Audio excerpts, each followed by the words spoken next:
আমি যেহেতু দিন শেষে নাট্যকার অভিনেতা নির্মাতা সৃজনশীল মানুষ, সারা বাংলাদেশের মানুষ জানে সিদ্দিক ভাই অনেক ফানি ম্যান।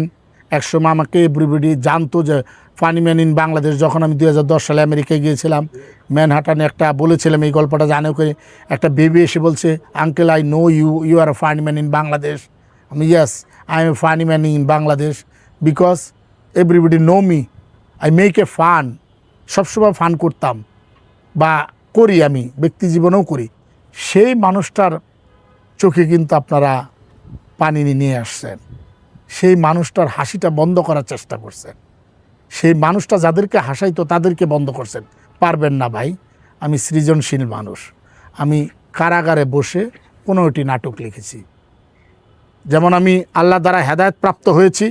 অনেকে বলে আবার, আপনি যদি হেদায়েত প্রাপ্ত হয়ে থাকেন তাহলে নাটক লেখেন কেন? সৃজনশীল কাজ করা কি অন্যায় ভাই? নাটক লেখাটা সৃজনশীল কাজ। আমি 15টা নাটক লিখেছি, 3টা মুভির গল্প লিখেছি এবং একটি গল্প লিখছি আমার জীবনের উপরে, যে গল্পটা হবে আমার ঘটে যাওয়া 322 দিনের সেই গল্প। 3 মাস 22 দিন মানে 322 দিন, দিনের হিসাব করলে সেই গল্পটাতে টোটাল জিনিস আসবে।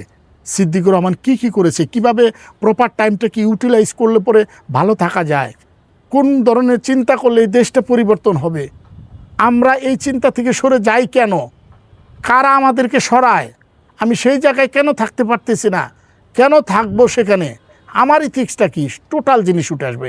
হাসিরও অনেক গল্প আছে ওই বইয়ের ভিতরে।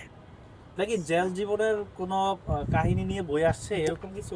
না, আমার জেল জীবন বলবো না, আমি সিদ্দিকুর রহমানের 322 দিন, সেটা তো ডেফিনেটলি মানুষ জানবে যে এই ডেট থেকে এই ডেট। কারণ কালো অধ্যায় যেহেতু আমার আছেই একটা 29শে এপ্রিল, সো ওই জিনিসের পরেই তো তাহলে জেল জীবন। সারা জীবন শুনেছি জেলে যারা থাকে জেলের উপর বই লেখে, জেলের উপর বই না। এটা সিদ্দিকের মোটিভেশন, সারা বাংলাদেশের মানুষ যাতে মোটিভেটেড হয় সেই জায়গা থেকে সিদ্দিকুর রহমান লিখছে।